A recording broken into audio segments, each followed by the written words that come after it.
नमस्कार मित्रांनो.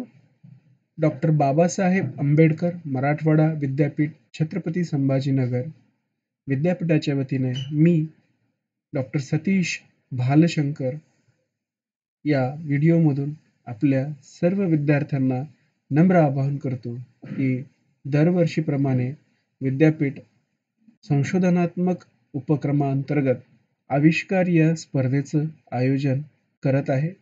आविष्कार 2025 व 26 ही स्पर्धा साधारणपणे 2 स्तरांवर होणार आहे.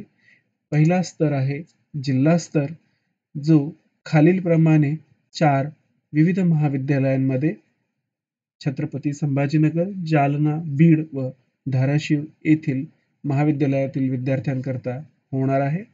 हा जो जिल्हास्तरीय आविष्कार होणार आहे तो केवळ पदवी अभ्यासक्रमातील विद्यार्थ्यांकरता आहे. पदव्युत्तर अभ्यासक्रमातील व PhD अभ्यासक्रमातील विद्यार्थ्यांकरता केंद्रीय स्तरावरचा आविष्कार दिनांक 3 व 4 ऑक्टोबर रोजी विद्यापीठ परिसरात होणार आहे. तत्पूर्वी छत्रपती संभाजीनगर जिल्ह्यातील सर्व संलग्नित महाविद्यालयातील विद्यार्थ्यांकरता अर्थात अंडर ग्रॅज्युएट म्हणजेच पदवी अभ्यासक्रमातील विद्यार्थ्यांकरिता श्री मुक्तानंद महाविद्यालय गंगापूर छत्रपती संभाजीनगर दिनांक 10 सप्टेंबर 2025 रोजी आयोजित केलेला आहे. जालना जिल्ह्यातील विद्यार्थ्यांकरिता लाल बहादूर शास्त्री वरिष्ठ महाविद्यालय परतूर जिल्हा जालना 13 सप्टेंबर 2025 रोजी. बीड जिल्ह्यातील विद्यार्थ्यांकरिता स्वातंत्र्यवीर सावरकर महाविद्यालय बीड 18 सप्टेंबर 2025 रोजी व धाराशिव येथील सर्व विद्यार्थ्यांकरता अर्थात UG श्रीकृष्ण महाविद्यालय गुंजोटी धाराशिव दिनांक 23 सप्टेंबर 2025 रोजी. या स्पर्धेच्या नोंदणीकरता विद्यापीठाने कालावधी आपल्याला दिलेला आहे. साधारण 25 ऑगस्ट 2025 ते 7 सप्टेंबर 2025 या दरम्यान आपण खालील दिलेल्या ऑनलाईन लिंकद्वारे आपली नोंदणी आविष्कार या स्पर्धेत सहभागी करण्यासाठी करणं आवश्यक आहे. नोंदणीकरता लिंक आहे online.bamu.ac.in/unique/aviskar/login.php. लक्षात घ्या की स्पर्धेमध्ये सहभागी होण्याकरिता आपल्याला नोंदणी अनिवार्य आहे. नोंदणीकरता कुठलंही शुल्क नाही. चला तर मग आपण आविष्कार नेमकं काय आहे थोडक्यात समजून घेऊया. आविष्कार ही संकल्पना 2005 साली भूतपूर्व राज्यपाल व विद्यापीठांचे कुलपती श्री SM कृष्णाजी यांच्या संकल्पनेतून ही स्पर्धा निर्माण झाली व विद्यार्थ्यांमध्ये संशोधनाची वृत्ती वाढावी याकरिता ह्या स्पर्धेचं दरवर्षी राज्यपाल कार्यालयातून आयोजन केलं जातं. नुसतंच आयोजन केलं जात नाही तर विद्यार्थ्यांना इथे फायनान्शियली हेल्प अर्थात फेलोशिप देखील दिली जाते. कशा पद्धतीची फेलोशिप असते ते मी पुढे सांगणारच आहे. तत्पूर्वी कुठल्या लेवलवर अर्थात कॅटेगरीज आणि लेवलवर ही स्पर्धा आयोजित केली जाते तर 3 लेवल असतात. जसं मी तुम्हाला सांगितलं की UG पदवी, PG पदव्युत्तर, PPG अर्थात पोस्ट PG म्हणजेच PhD आणि विषय 6 वेगवेगळ्या विषयांमध्ये तुम्ही सहभागी होऊ शकता. त्यापैकी कुठलाही एकच विषय तुम्हाला निवडता येतो. पहिला विषय आहे humanities language and fine arts, दुसरा कॉमर्स मॅनेजमेंट अँड लॉ, तिसरा प्युअर सायन्सेस, चौथा ॲग्रिकल्चर अँड ॲनिमल हजबंड्री, पाचवा इंजिनिअरिंग अँड टेक्नॉलॉजी, सहावा मेडिसिन अँड फार्मसी. समोर दिलेले आकडे हे विजेत्या विद्यार्थ्यांचे असतात. साधारणपणे एवढे विजेते काढले जातात. म्हणजेच समजा ह्युमॅनिटीज हा विषय जर मी पकडला तर अंडर ग्रॅज्युएट या लेवलमधून प्रथम 3 विद्यार्थी काढले जातात. PG मधून देखील 3 विद्यार्थी आणि पोस्ट PG मधून देखील 2 विद्यार्थी. अशा या पद्धतीने एकूण 8 विद्यार्थी एका विषयांमध्ये अशा 6 विषयांमध्ये 48 विद्यार्थ्यांना इथे पारितोषिक मिळतं. अर्थात पारितोषिक हे राज्यस्तरीयवर असतं, विद्यापीठ स्तरावर निवड केली जाते. मग नेमका एलिजिबिलिटी क्रायटेरिया काय आहे? तर एलिजिबिलिटी क्रायटेरिया हा आहे की विद्यार्थी हा रेग्युलर स्टुडंट असावा त्या महाविद्यालयांमध्ये किंवा विद्यापीठात किंवा रेकग्नाइज इन्स्टिट्यूटमध्ये. तो UGला असावा किंवा PGला असावा किंवा PhDला असणं अपेक्षित आहे. यावर्षीच्या नियमांमध्ये जो काही विद्यार्थी पार्टिसिपेट होऊ इच्छित आहे, सहभागी होऊ इच्छित आहे, त्याला एका वेळी एकच प्रोजेक्ट सबमिट करता येईल. महाविद्यालयाला विनंती आहे की जास्तीत जास्त विद्यार्थ्यांना तुम्ही प्रोत्साहित करा, जेणेकरून हा जो काही संशोधनाचा काही प्रकल्प आहे, उपक्रम आहे, जो विद्यापीठ तयार करू इच्छित आहे, यामध्ये जास्तीत जास्त विद्यार्थी सहभागी झाले तर त्यांना माहिती होईल की संशोधन नेमकं कसं असतं आणि ते सादरही कसं करावं. सादर करण्याकरता तुम्हाला 2 पद्धती आहेत. पहिली पद्धत असते पोस्टर आणि दुसरी पद्धत असते मॉडेल. पोस्टर हे कंपल्सरी आहे, अनिवार्य आहे. जरी तुमच्याकडे मॉडेल असेल तरी सुद्धा तुम्हाला पोस्टर हे बनवावंच लागतं. ठीक आहे. त्यानंतर विद्यार्थ्याकडे आयडेंटिटी कार्ड अर्थात विद्यापीठाला महाविद्यालयाने दिलेलं व्हॅलिड आयडेंटिटी कार्ड व विद्यापीठाने दिलेला PRN नंबर किंवा समर्थ रजिस्ट्रेशन नंबर यापैकी एक नंबर असणं अत्यंत अनिवार्य आहे. विद्यार्थी कुठल्याही सब्जेक्टमध्ये, कुठल्याही कॅटेगरीमध्ये, विषयामध्ये त्याच्या संशोधनाची इथे निवड करू शकतो.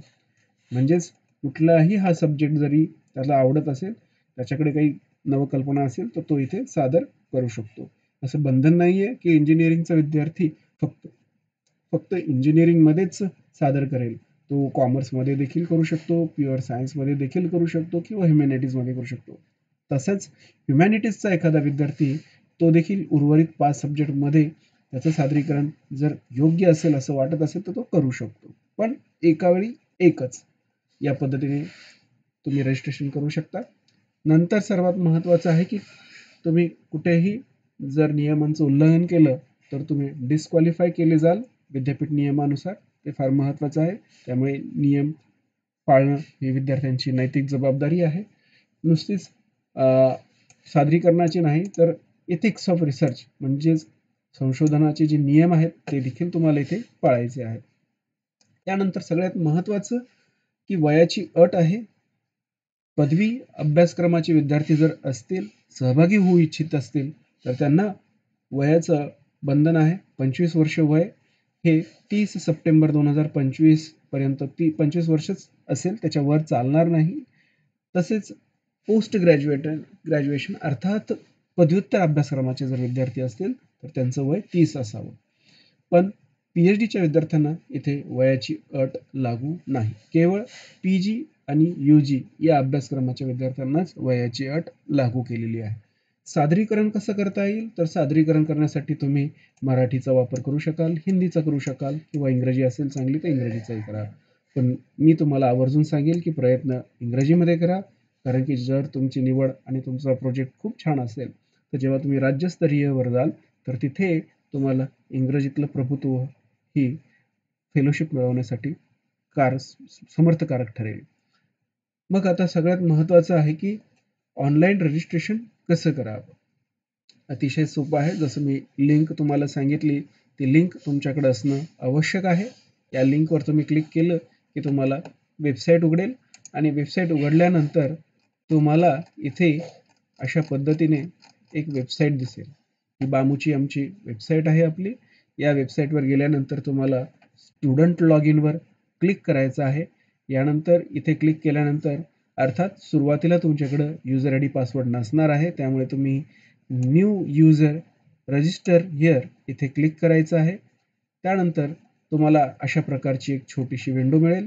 त्यामध्ये तुम्ही तुमचं नाव, तुमचं date of birth, gender, mobile number, त्यानंतर तुमचा ईमेल, इथे 1300 चुकून आलंय पण इथे ईमेल हवा आहे, डेझिग्नेशन, डिस्ट्रिक्ट, त्यानंतर तुमचं डिस्ट्रिक्टचं तुमच्या महाविद्यालयाचं नाव इथे सिलेक्ट करायचं आहे आणि त्यानंतर तुम्ही तुमचा पासवर्ड इथे टाकून तुमचा पासकी टाकून इथे सबमिट करायचं आहे. जेणेकरून तुम्हाला तुमचा युजर ID आणि पासवर्ड मिळून जाईल. जेव्हा तुम्हाला तुमचा युजर आयडी पासवर्ड मिळेल तो नोट डाऊन करून ठेवायचा आहे आणि तुमच्या लॉग इनला इथे ॲक्टिवेट करून घ्यायचं आहे. ॲक्टिवेट केल्यानंतर तुम्ही इथे काय करणार आहात, इकडे तुम्ही लॉग इन करून घ्यायचं आहे. परत तुमच्या लॉग इनमध्ये student user type student select करायचं आहे. सिलेक्ट केल्यानंतर तुम्ही इथे तुमचं जेव्हा लॉग इन कराल तर अशा पद्धतीने तुम्हाला तुमचा फॉर्म दिसेल. या फॉर्ममध्ये तुम्हाला तुमची माहिती व्यवस्थित भरायची आहे, जेणेकरून सर्टिफिकेटवर देखील ती तशीच प्रिंट होणार आहे. अर्थात प्रथम नाव, तुमच्या वडिलांचं नाव, आईचं नाव आणि प्रथम नाव म्हणण्यापेक्षा तुमचं पूर्ण नाव जे आहे ते इथे आडनावासकट. त्यानंतर सगळ्यात महत्त्वाचं आहे तुमचा PRN नंबर.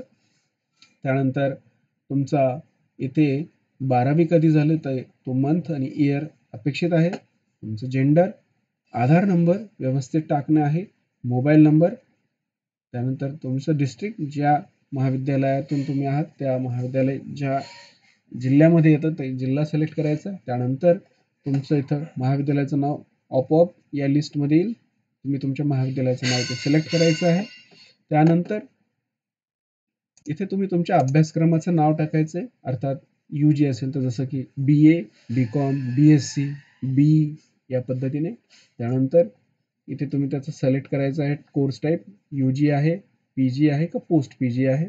त्यानंतर डेट ऑफ बर्थ, तर डेट ऑफ बर्थ जी 10वीच्या तुमच्या प्रमाणपत्रावर आहे तीच तुम्हाला इथे टाकायची आहे.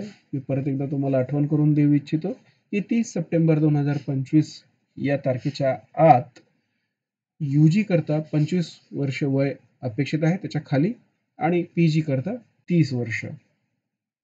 त्यानंतर कॅटेगरी म्हणजेच कॉमर्स, मॅनेजमेंट, लॉ किंवा ह्युमॅनिटीज या जो काही विषय तुम्ही घेऊ इच्छिता तो इथे तुम्ही सिलेक्ट करायचा आहे. तुमचं टायटल इथे टाकायचं आहे. त्यानंतर तुम्ही कुठल्या टाईपमध्ये की पोस्टर करू इच्छिता की मॉडेल ते इथे तुम्हाला सिलेक्ट करायचं आहे. जर मॉडेल करत असाल तर तुम्हाला इथे तुमची रिक्वायरमेंट देखील द्यायची आहे, जसं की इलेक्ट्रिसिटी हवी असेल तर इलेक्ट्रिसिटी किंवा पाणी हवं असेल तर पाणी, या सगळ्या बाबी इथे तुम्हाला नमूद करायच्या आहेत. त्यानंतर सगळ्यात महत्त्वाचं इथे तुम्हाला तुमच्या प्रोजेक्टचं किंवा पोस्टरचं टायटल इथे देणं अपेक्षित आहे. ते मराठीतही असेल तरी चालेल, इंग्रजी असेल तरी चालेल, हिंदी असेल तरी चालेल. त्यानंतर सगळ्यात महत्त्वाचं आहे की तुमचं इथे ॲब्स्ट्रॅक्टचा अर्थ आहे की तुम्ही जे संशोधन इथे सादर करू इच्छिता त्याचं थोडक्यात 100 शब्दांमध्ये माहिती असणं अपेक्षित आहे. इथे तुम्हाला ती सबमिट करणं आहे. ही सर्व माहिती भरल्यानंतर तुम्ही इथे सबमिट बटनवर क्लिक करायचं आहे. सबमिट बटनवर क्लिक केल्यानंतर त्याची PDF फाईल तुम्हाला इथे जनरेट होईल. PDF फाईल तुम्ही इथे प्रिंट करायची आहे. प्रिंट केल्यानंतर तो फॉर्म तुम्ही तुमच्या कॉलेज कोऑर्डिनेटरकडे सबमिट करायचा आहे, जेणेकरून तो फॉर्म पुढच्या स्तरावर प्रक्रियेसाठी पाठवतील. यासोबत तुमच्या या फॉर्मसोबत तुम्हाला 10वीची मार्कशीट, 12वीची मार्कशीट, आधार कार्ड, तुमचं ID कार्ड व एक फोटो हे सर्व काही तुम्हाला इथे सबमिट करायचं आहे. ही झाली नोंदणीची प्रक्रिया. आता आपण पुढे जाऊयात की सादरीकरण नेमकं कसं करता येईल. तर जे काही तुम्हाला जेव्हा तुम्ही जिल्हास्तरीय, अर्थात मी UGच्या विद्यार्थ्यांबद्दल बोलतोय सुरुवातीला, की तुम्ही जेव्हा जिल्हास्तरीयवर जाल तर तुम्हाला पोस्टर घेऊन जाणं कंपल्सरी आहे. फक्त UGच नाही, UG, PG, पोस्ट PG सर्व विद्यार्थ्यांना पोस्टर प्रेझेंटेशन हे कंपल्सरी आहे. आणि पोस्टर कसं बनावं तर चौकोनी आकारात असतं. 1 मीटर बाय 1 मीटर या साईजमध्ये तुमचं प्रिंटेड फॉर्मॅटमध्ये असणं अपेक्षित आहे. आणि त्यासोबतच त्याच्यामध्ये त्या पोस्टरमध्ये तुम्हाला तुमचं मांडणी जी आहे, तुमचं जे काही म्हणणं आहे संशोधनाचं ते अतिशय व्यवस्थित ऑर्गनाइज केलेलं असावं. त्यात टेबल्स, चार्ट्स, फिगर्स याचा सुयोग्य असा वापर केलेला असावा. फॉन्ट साईज अशा पद्धतीने असावी टेक्स्टची की जेणेकरून त्या पोस्टरपासून 1 मीटरपासून दूर जरी उभं राहिलं तरी ते पोस्टर वाचता आलं पाहिजे, समजलं पाहिजे, व्यवस्थित कळलं पाहिजे या पद्धतीने. सगळ्यात महत्त्वाचं की कुठेही तुम्हाला तुमची आयडेंटिटी इथे डिस्क्लोज करायची नाही आहे.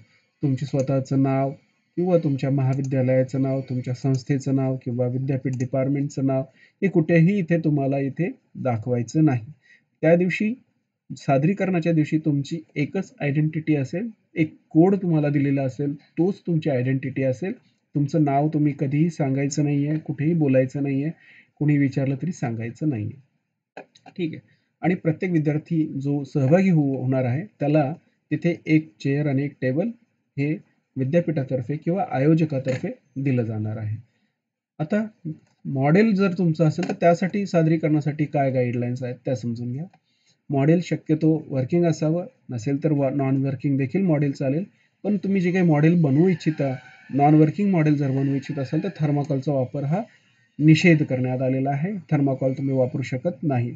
तुम्हाला टाकाऊपासून टिकाऊ अशा पद्धतीने नॉन पोल्युटिंग मटेरियल, जे एन्व्हायरमेंट फ्रेंडली मटेरियल आहेत, अशा पद्धतीच्या गोष्टींचा वापर करूनच तुम्ही तुमचं मॉडेल इथे बनवू शकता. शक्यतो मोर वेटेज म्हणजेच अर्थात प्राधान्य जे आहे ते वर्किंग मॉडेलला दिलं जाणार आहे. त्यामुळे प्रयत्न करा की वर्किंग मॉडेल तुम्ही घेऊन येऊ शकाल. परत एकदा तीच सूचना मॉडेलसाठी सुद्धा आहे. तुमच्या मॉडेलवर सुद्धा तुम्ही कुठेही तुमच्या महाविद्यालयाचं नाव, तुमचं नाव, तुमच्या विद्यापीठाचं नाव किंवा डिपार्टमेंटचं नाव कुठेही नमूद नाही करायचं आहे, जेणेकरून तुम्ही स्पर्धेतून बाद व्हाल. फायरवर्क हे पूर्णपणे प्रोहिबिटेड केलेलं आहे. अर्थात याला सुद्धा बंदी घालण्यात आलेली आहे. पण असं होऊ शकतं की बाबा फार क्वचित प्रसंगी ते आवश्यक आहे, तर तुम्ही त्याला विद्यापीठाला तात्काळ कळवायचं आहे तुमच्या कॉलेज कोऑर्डिनेटरकडून. आणि विद्यापीठाची जी आविष्कार सेलची जी टीम आहे, ती समिती ठरवेल की हे करायचं की नाही करायचं. जर समितीचा निर्णय असेल हो, तर तुम्हाला परवानगी दिली जाईल. समितीचा निर्णय जर नसेल योग्य, तर समिती तुम्हाला इथे परमिशन देणार नाही. त्यानंतर मॉडेल डिस्प्ले करण्यासाठी सुद्धा तुम्हाला विद्यापीठातर्फे जेव्हा किंवा आयोजक महाविद्यालयातर्फे इथे पुरेशी जागा दिली जाईल. एक चेअर आणि एक टेबल देखील दिला जाणार आहे. जसं मी पूर्वी सांगितलं की तुम्हाला तुमच्या मॉडेलसाठी आवश्यक गोष्टी इथे पूर्वीच त्या ॲप्लिकेशन फॉर्ममध्ये सांगायच्या आहेत. अर्थात इलेक्ट्रिसिटी पॉईंट आणि वॉटर कनेक्शन. काही आवश्यक असेल तर तुम्ही नक्की कळवा, जेणेकरून आविष्कारची टीम त्याचं नियोजन करण्याला सोपं होईल. तर सगळ्यात महत्त्वाचं असतं की पोडियम प्रेझेंटेशन. जे विद्यार्थी या पहिल्या स्तरावर अर्थात पोस्टर किंवा मॉडेल प्रेझेंटेशन, एक महत्त्वाची बाब, मॉडेल प्रेझेंटेशन जरी असेल तरी मॉडेल प्रेझेंटेशनमध्ये सुद्धा पोस्टर हे अनिवार्य करण्यात आलेलं असतं. त्यामुळे पोस्टर मॉडेलवाल्यांना सुद्धा घेऊन येणं आहे. ठीक आहे. आता जो पहिला स्तर आहे, एकतर पोस्टर किंवा मॉडेल, यातून काही निवडक विद्यार्थ्यांना पुढच्या स्तरावर घेतलं जातं आणि अशा निवडक विद्यार्थ्यांना, इथे जसं लिहिलंय सिलेक्टेड पार्टिसिपंट, अशा विद्यार्थ्यांना पोडियम प्रेझेंटेशन द्यावं लागतं. पोडियम प्रेझेंटेशनचा अर्थ आहे की तुमची ही संकल्पना जी तुम्ही पोस्टरद्वारे सादरीकरण केलेली आहे, ही अजून विस्तृत स्वरूपात अवघ्या 7 ते 8 मिनिटात तुम्हाला इथे सादर करायची असते. त्याकरिता तुम्ही पॉवर पॉईंट सॉफ्टवेअरचा वापर करू शकता. कॅनवा, प्रेझी, गुगल स्लाईड या सॉफ्टवेअरचा देखील वापर करून तुम्हाला ते प्रेझेंटेशन घेऊन यायचं आहे. प्रेझेंटेशन घेऊन येताना तुम्ही स्वतःचा लॅपटॉप आणा किंवा तुमच्या पेनड्राईव्हमध्ये तुम्ही घेऊन या. पण सादरीकरण व्यवस्थित असावं, रीडेबल असावं, जेणेकरून ते तिथे ओपन होईल. प्रेझेंटेशन बनवण्यासाठी तुम्ही इंग्लिश, मराठी किंवा हिंदी या भाषेचा, कुठल्याही एका भाषेचा वापर करू शकता. मी प्राधान्य परत एकदा म्हणेल की इंग्रजीचा प्रयत्न करा, जेणेकरून तुमचं सादरीकरण अतिशय छान होईल. फॉन्ट अतिशय रीडेबल असावेत, दूर बसलं तरी वाचता आले पाहिजेत या पद्धतीने असावेत. शक्यतो कमीत कमी टेक्स्ट लिहा, म्हणजेच त्यात माहिती नका दाखवू. ते प्रेझेंटेशन तुम्ही पिक्चर स्वरूपात, डायग्राम स्वरूपात, ग्राफ स्वरूपात, टेबल स्वरूपात दाखवा, जेणेकरून तुमचं सादरीकरण अतिशय उत्तम होईल. आणि परत एकदा इथे सुद्धा पोडियम प्रेझेंटेशनमध्ये सुद्धा कोड नंबर, फक्त हा कोड नंबरच तुमचा आयडेंटिटी असणार आहे. तिथे कुठेही तुम्हाला तुमचं नाव सांगायचं नाही आहे. मित्रांनो, आविष्कारच्या टीमतर्फे मी प्राध्यापक सतीश भालशंकर, समन्वयक डॉक्टर भास्कर साठे व कैलास अंभुरे सर, डायरेक्टर विद्यार्थी कल्याण विभाग यांच्यातर्फे परत एकदा नम्र आवाहन करतो की आपण सर्वांनी या स्पर्धेला उत्स्फूर्त प्रतिसाद द्यावा व या स्पर्धेमध्ये सहभाग नोंदवून आपलं सादरीकरण यशस्वी करावं. धन्यवाद.